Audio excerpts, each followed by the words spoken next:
तो स्टूडेंट्स आज हम लोग देखेंगे 12वां चैप्टर पृष्ठीय क्षेत्रफल और आयतन। और जितने भी क्वेश्चंस को हम लोग यहाँ पे सॉल्व करेंगे वो यूपी बोर्ड एग्जाम में बहुत ही महत्वपूर्ण है, तो इनको अच्छे से हम लोग समझ लेंगे। फर्स्ट क्वेश्चन है, एक शंकु के आधार की त्रिज्या 3.5 सेंटीमीटर तथा ऊंचाई 12 सेंटीमीटर है।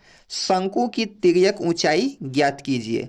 ये प्रश्न बहुत बार पूछा जा चुका है यूपी बोर्ड एग्जाम में, तो इसको देखिए हम लोग कैसे सॉल्व करते हैं। ये फिगर हमने बना लिया है और इसके आधार की त्रिज्या 3.5 सेंटीमीटर है और इसकी ऊंचाई 12 सेंटीमीटर है। अब हम क्या कर सकते हैं कि यहाँ पे हमारा राइट एंगल ट्राइंगल बनेगा, तो इस त्रिभुज में हम पाइथागोरस प्रमेय लगा करके ये कॉर्ड की लंबाई हम निकाल सकते हैं। तो यहाँ पे लिखेंगे r इक्वल टू 3.5 सेंटीमीटर, उसके बाद h इक्वल टू 12 सेंटीमीटर, ये इसकी हाइट दी हुई है। अब हमको l फाइंड आउट करना है, तो ये बनेगा पाइथागोरस प्रमेय से r square plus h square के बराबर, क्योंकि ये कॉर्ड का स्क्वायर होता है, लंब का स्क्वायर प्लस आधार का स्क्वायर, और दोनों साइड हम स्क्वायर रूट लगाएंगे तो यहाँ से स्क्वायर हट जाएगा और इस पे स्क्वायर रूट आ जाएगा। तो यहाँ से L इक्वल टू हम निकालने की कोशिश करते हैं,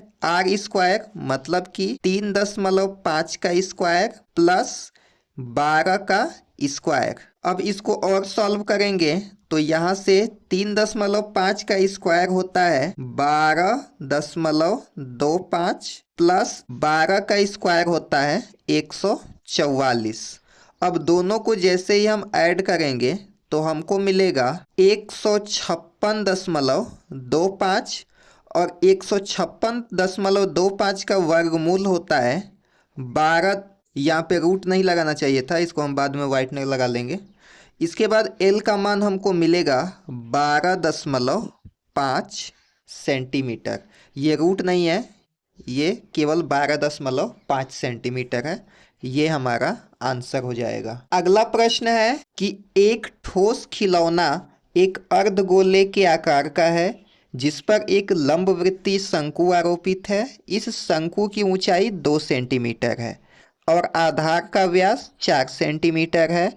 इस खिलौने का आयतन निर्धारित कीजिए। यदि एक लंबवृत्तीय बेलन इस खिलौने के परिगत हो तो बेलन और खिलौने के आयतनों का अंतर ज्ञात कीजिए। ये हमने फिगर यहाँ बना लिया है। ये शंकु है और इस पे एक अर्धगोला आरोपित किया हुआ है और इससे जो आकृति बन रही है इसका हमें आयतन निकालना है। और यदि इसको किसी बेलन के अंदर रख दिया जाए तो बेलन का आयतन और इस आकृति के आयतन का अंतर हमको ज्ञात करना है। तो हम लोग यहाँ पे लिखेंगे, माना BPC एक अर्धगोला तथा ABC एक शंकु है। ये ABC शंकु है और ये BPC अर्धगोला है। अब यहाँ से हम R इक्वल टू, इसको थोड़ा सा ऊपर करते हैं, इसका व्यास दिया हुआ है 4 सेंटीमीटर। तो ये अर्धगोले का व्यास और इस शंकु के आधार का व्यास दोनों 4 सेंटीमीटर है। तो R बराबर हम लिख लेंगे 4 divided by 2 equal to 2 centimetre. अब शंकु की ऊंचाई h यहाँ पे दिया हुआ है 12 सेंटीमीटर, इसको हम यहाँ पे लिख लेते हैं शंकु की ऊंचाई।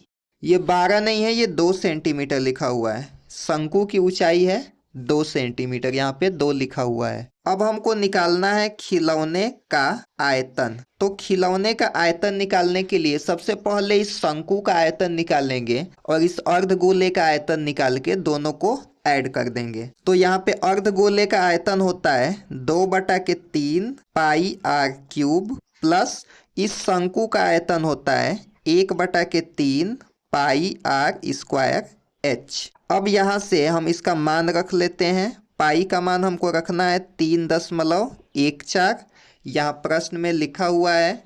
उसके बाद r का क्यूब, तो r यहाँ पे दिया हुआ है 2 सेंटीमीटर, तो लिखेंगे 2 का क्यूब प्लस 1/3। अब यहाँ से पाई का मान 3.14 फिक्स से रखेंगे। उसके बाद स्क्वायर है r का, तो 2 का स्क्वायर और h है 2। तो ये इसको हम लोग इस प्रकार से रख लेंगे। इसके बाद हम लोग क्या करते हैं कि यहाँ से 1/3 दोनों में है तो इसको हम लोग कॉमन कर लेते हैं। इसके बाद 3.14 भी दोनों में से कॉमन हो जाएगा और 2⁻3 भी दोनों में से कॉमन हो जाएगा। तो यहाँ पे हम लिखते हैं 3.14 ये वाला डिवाइडेड बाई ये दोनों में 3 है तो इसको भी कॉमन करते हैं। इसके बाद मल्टीप्लाइड बाई 2⁻3 भी यहाँ से कॉमन है क्योंकि 2⁻2 और 1 मिलके 2⁻3 होगा। तो 2⁻3 भी यहाँ से हम कॉमन करते हैं। यहाँ पे केवल 2 बचा हुआ है क्योंकि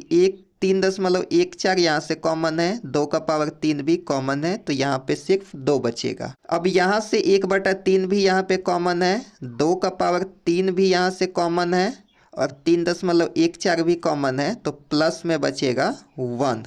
अब इसको अगर हम लोग और सॉल्व करें तो मिलेगा 3.14 और 2⁻3 होता है 8 और डिवाइडेड बाई 3 और ये 2 में 1 जोड़ेंगे तो 3, तो ये 3 से 3 कैंसिल आउट होगा और मिलेगा 3.14 गुणे 8।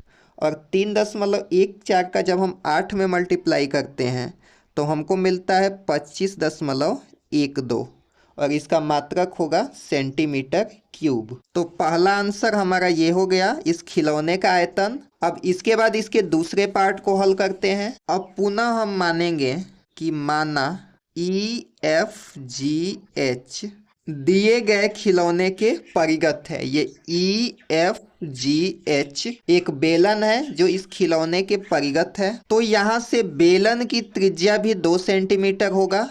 तो यहाँ पे हम इसको लिख लेते हैं, बेलन की त्रिज्या बराबर 2 सेंटीमीटर और बेलन की ऊंचाई इक्वल टू यहाँ से यहाँ तक 2 सेंटीमीटर है और यहाँ से यहाँ तक इस गोले की त्रिज्या फिर से 2 सेंटीमीटर होगा।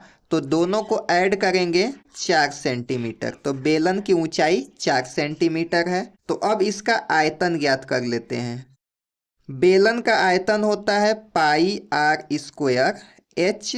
तो इसमें हम लोग मान रखेंगे 22/7। r का मान है 2, इसका स्क्वायर और h है 4। अब जब सबको हम लोग कैलकुलेट करते हैं तो हमको मिलता है 50.24 और मात्रक है सेंटीमीटर क्यूब। 22/7 को 3.14 रखेंगे और 2 का स्क्वायर 4 और 2 का स्क्वायर 4, मतलब कि 16 का अगर हम 3.14 में गुणा करें तो 50.24 मिलेगा। और दोनों आयतनों का अंतर पूछ रहा था तो यहाँ से लिखेंगे, इसलिए अभिष्ट आयतन बराबर बेलन का आयतन माइनस खिलौने का आयतन। अब हम इसको माइनस कर देते हैं, थोड़ा सा इसको और ऊपर करना पड़ेगा। तो बेलन का आयतन है हमारा 50.24 और इसमें से माइनस करना है ये खिलौने का आयतन 25.12। तो माइनस करने पे हमको फिर से मिलेगा 25.12 और मात्रक होगा सेंटीमीटर क्यूब। तो ये हमारा दूसरा आंसर है। इसको हम लोग आंसर बना लेंगे। इसके बाद नेक्स्ट प्रश्न है कि 2 घनों जिनमें से प्रत्येक का आयतन 64 सेंटीमीटर क्यूब है के संलग्न फलकों को मिलाकर एक ठोस बनाया जाता है। इससे प्राप्त घनाभ का पृष्ठीय क्षेत्रफल ज्ञात कीजिए। तो यहाँ पे 2 घनों को मिला करके एक घनाभ बनाया गया है और इसका हमको पृष्ठीय क्षेत्रफल ज्ञात करना है। तो यहाँ पे दिया हुआ है कि प्रत्येक घन का आयतन 64 सेंटीमीटर क्यूब है। अब यहाँ पे अगर हम मान लें कि माना कि घन का किनारा x हो तो इस प्रकार हम लिख सकते हैं कि x का क्यूब इक्वल टू 64 और यहाँ से हम x का मान निकाल सकते हैं 4 सेंटीमीटर। तो x का मान हमको यहाँ पे प्राप्त हो चुका है। इसके बाद 2 घनों को यहाँ पे मिला के घनाभ बनाया गया है। तो x सेंटीमीटर ये और x ये दोनों मिला के हो गया है हमारा लंबाई 2x। तो यहाँ पे हम लोग लिख लेते हैं कि घनाभ की लंबाई बराबर x plus x equal to 2x। चौड़ाई और ऊंचाई सेम रहेगा। घनाभ की चौड़ाई x और ऊंचाई भी सेम ही है, इक्वल टू x। अब यहाँ से हम लोग निकालेंगे घनाभ का पृष्ठीय क्षेत्रफल। तो लिखेंगे घनाभ का पृष्ठीय क्षेत्रफल बराबर, फार्मूला होता है 2LB plus BH plus HL। अब इसको हम लोग सॉल्व करते हैं।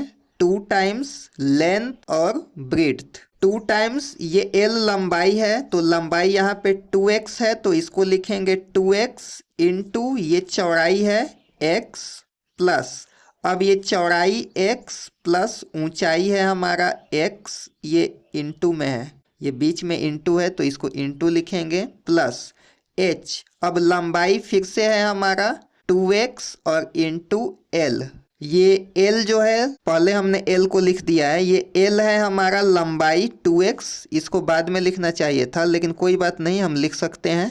तो 2x और ये h है हमारा x। इसके बाद हम लोग इसको सॉल्व करते हैं।